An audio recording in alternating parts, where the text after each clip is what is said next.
If you were around in Southern California in April of 1949, then you will definitely remember the very, very tragic story of Kathy Fiscus. San Marino is right next to Pasadena in the San Gabriel Valley. Looks a lot different than it did back in the 30s and the 40s. This place has turned into a very affluent neighborhood. You can see just by the surroundings some very, very nice homes in this neighborhood.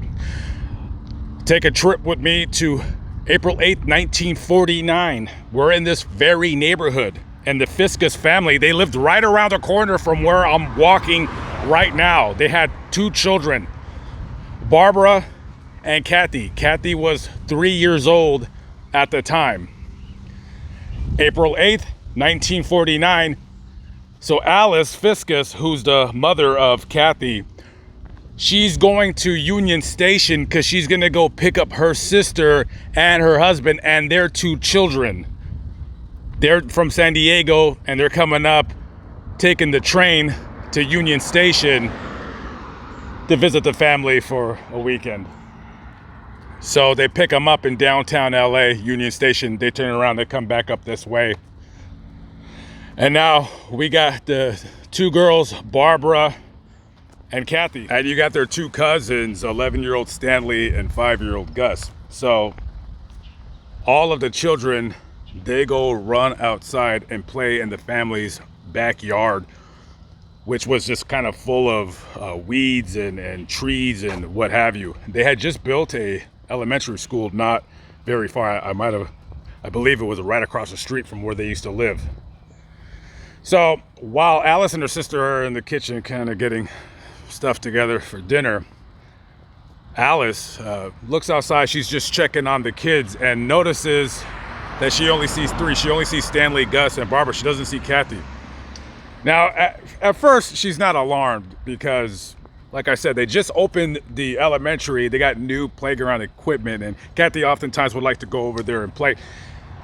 She looks to the playground and she does not see Kathy's. So now she goes outside and she tells the cousins, hey, where's Kathy? And they say, we don't know. She was back over there. And that's it. Maybe she got mad or something and stormed off. Who knows? So they start walking around the area and they're looking for her. And now she's getting worried now. Now she's getting worried. And the neighbors hear the commotion. And they go outside, they say, what's going on? Like, oh, I can't find Kathy, I can't find Kathy. So they're looking. And then Gus, he yells, I found her, she's in this pipe. She's over here. Everybody runs to this pipe, which is a well. It's an abandoned water well. And they look down and they could hear Kathy crying from this little skinny piece of metal, this pipe. It's no more than 14 inches in diameter. That's about the diameter of your steering wheel. And she's crying. And now they're frantic. One of the neighbors, he says, okay, maybe I'll go get a telephone wire and then I'll lower it down to her and bring her up. They don't know that she just fell 90 feet down that pipe. That's like a 9-story building. And she's crying. So immediately, they call the police. The police, they come down and they're looking down and this girl is crying. They don't know what to do. They've never seen anything like this ever in their life. And as they're figuring out how in God's name are we gonna get her from out of that well, neighbors start just kind of flowing into the area, and now police are racking their brains.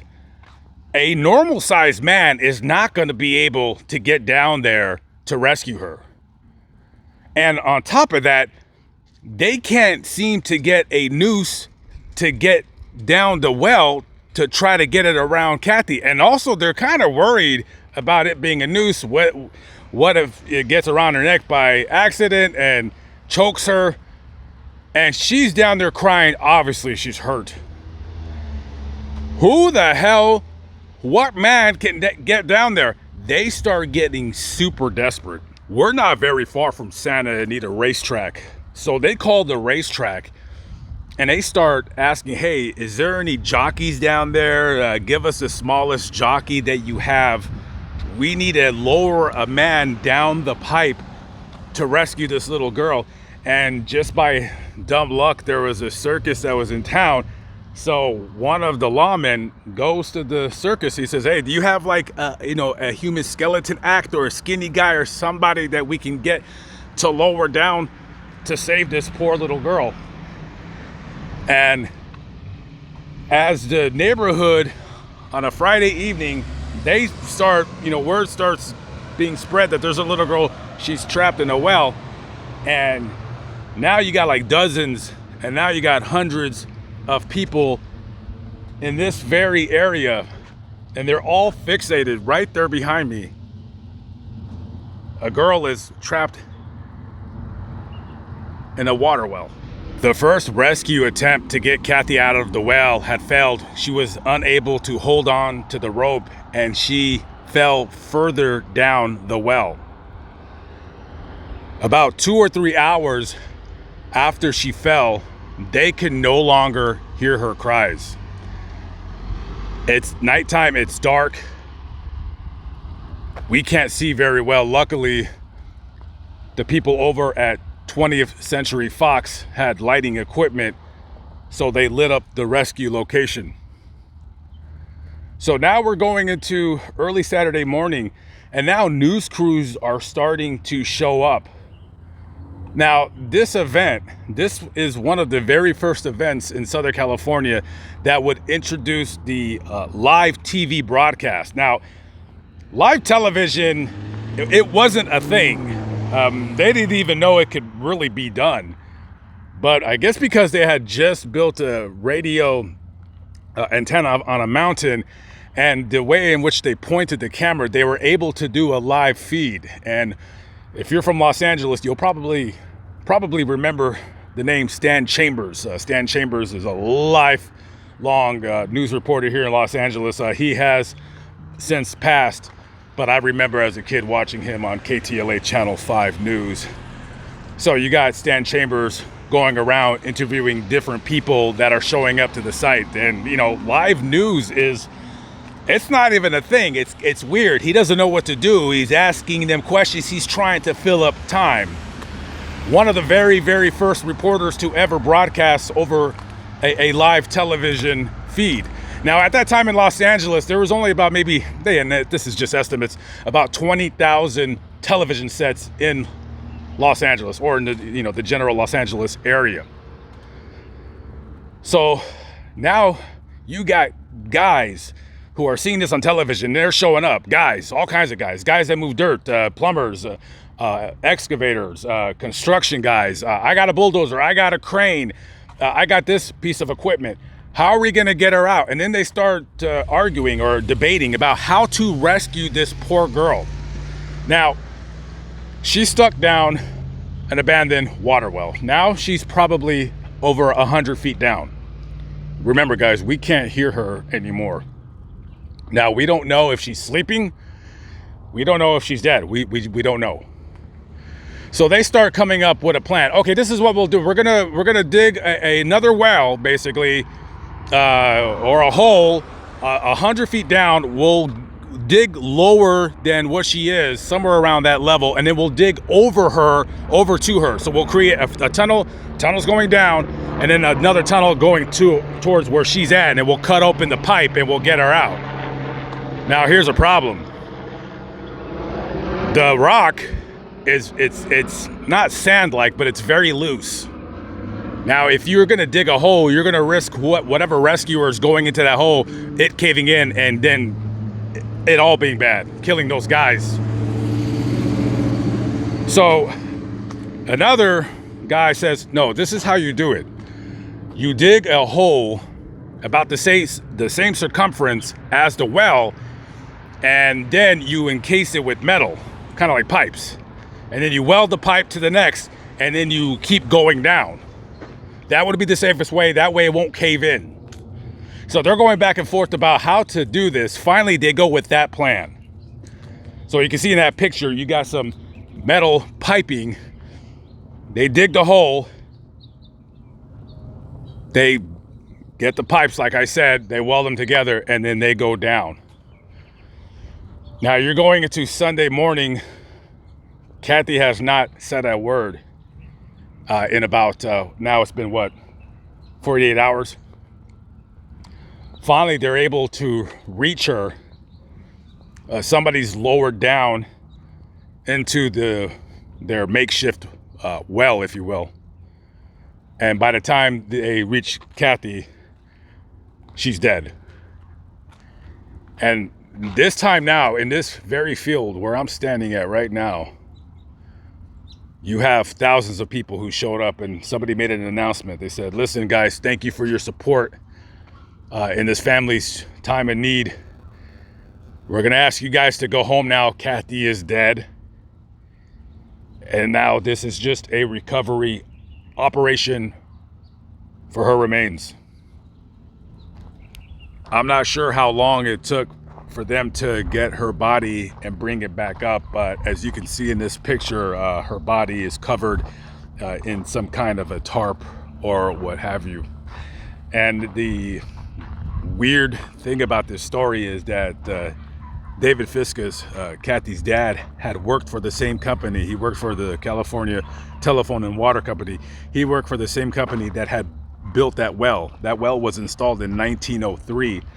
At the time here, and I'm sure it still is, many people don't know this, San Gabriel Valley, there's a really large a water aquifer down below. It's not even that far.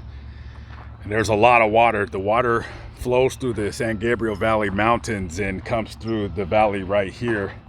So I don't know about now, but back in those days, you could even just dig 3-4 feet deep in some places, and there'd just be running water. The well had been capped, according to records, at one time or another, but they don't know when the cap was removed. But because of that cap being off of that well, that is when Kathy had accidentally fell into the well. The family lived at 2590 Robles Avenue, which is that street right there where those cars are parked. So the family's backyard would have been right about here. And if you look over yonder at that end zone right there, that would be within about 10 feet or so, the exact location of that well where Kathy fell down and tragically lost her life. This tragedy happened 75 years ago, and every time this school has a football game and players are on that field and they score a touchdown and they're right there at that very end zone, I bet they don't even know that all those years ago a poor girl, scared out of her mind, not knowing where she was or what happened to her, or if she had done something maybe wrong or bad, and that is where she found herself. An area where many people celebrate victories and suffer defeats, and I bet 99.9% of these people don't even know their story actually existed right under their feet. Right under their feet.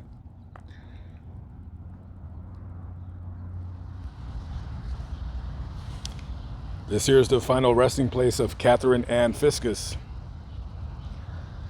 And inscribed on her stone, it says, "One little girl who united the world for a moment."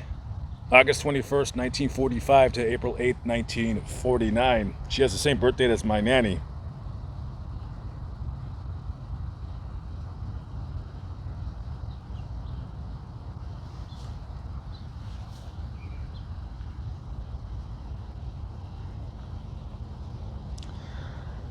Absolutely one of the saddest stories I've ever done on this channel. And when you kind of delve into the story, it truly breaks my heart. Even 75 years later, I still feel visiting the location, even though the family's home is gone, the wells are gone, the football field is covering everything. I still feel like the ghost of people who were there, who were helping in the effort, who were just sitting there watching. And by the way, if your name is Catherine and you were born after 1949, there's a good chance that you might be named after this little girl right here, because a lot of people, when this story broke and after everything was done, a lot of people named their children after Catherine. As a matter of fact, before this tragedy occurred, Catherine was like ranked number 78 amongst popular names for girls born in that time period. The following year, it rose up to number 22 on the list, and that never happens. You don't get a name that jumps 50-something spots just out of nowhere. So they attribute it to this story right here. And also, at the time, when I said earlier, when there was only like 20,000 television sets in the city, after this occurred, sales of television sets soared. As a matter of fact, I want to say that within a span of a few months, 100,000 television sets were sold. And I think it was even less than that. Like, just everyone, just because of the whole live TV thing and all of that, yeah. Like, television, just this propelled the amount of people who owned a television set, you know? Television sets, it ain't like it is nowadays, where you can, you could be a teenage kid working at Hardee's part-time, living with your mom and dad, and just buy your own TV set. It ain't like that anymore. I mean, TVs were so expensive. I mean, you literally, not saying you were rich, but having a television set wasn't a thing in 1949 the way it is now. More people than not were listening to this very story just on the radio. And the people that didn't have a television set, they were going to wherever the TV set was. They were at bars, they were at department stores, wherever there was a TV set displayed, people were just lined up watching this story, transfixed, hoping and praying. An entire city, an entire state, a nation was just hoping that this girl would be saved, and tragically she was not. And just ultimately heartbreaking. Very, very much so.